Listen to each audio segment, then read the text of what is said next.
एक जानी के बकरिए चरावत चरावत प्यार हो गई, वो केकरा से, पवन जी से। तो का हाल बा भाई लोग, आशा करतनी कि मस्त होको बजा और स्वस्थ होको बजा। कब केकरा के टारगेट कर दी कोनो भरोसा नहीं है भैया। तो पवन जी तो खुदे एगो कंट्रोवर्सी में रहे न, उनकर जीवन ऐसा ही भैया चलत हो चले द जा बढ़िया से। काहे खातिर उनकरा के फिर बदनाम करे चलू हम ये कह। तो भाई लोग पहले वीडियो देखो जा कि क्या कहत रही।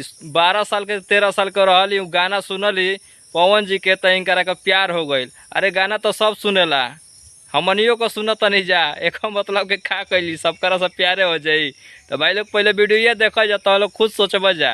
और वो अपना मर्द से प्यार ना करी है ना हाँ? लेकिन हमार प्यार पवन जी से हो गया। तो काहे मने तरह करते हैं राउर मर्द कहाँ जइहन, ऊ केकर लगे जइहन। तो हम कहत बाले बानी कि उ हमरा साथे रह सकतानी, उनकर मर्जी के बात बना रहे तो कोनो बात नहीं के। हाँ हम पवन जी के साथे रहे। पवन जी के साथे रहिएगा। हाँ। हाँ?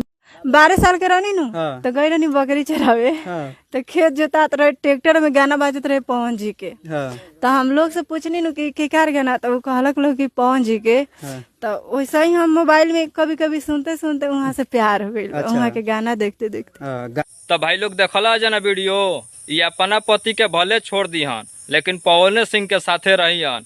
तो हम तो बस इनकरा खातिर इतने कहम कि तोहरा ऐसा बकरी चरावे वाली 17 जानी घूमत होइयन जा, तब वो पवन भैया कबो घास ना डाले जाइयन। तो भाई लोग ये सब वायरल होखे खातिर केहू के बदनाम कर दियन जा।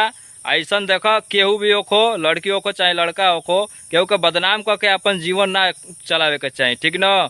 तो भाई लोग अगर वीडियो अच्छा लागल हो तो हमारा भी चैनल के सब्सक्राइब कर लिया जा, आ कैसन लागल कमेंट करके बतावा जा।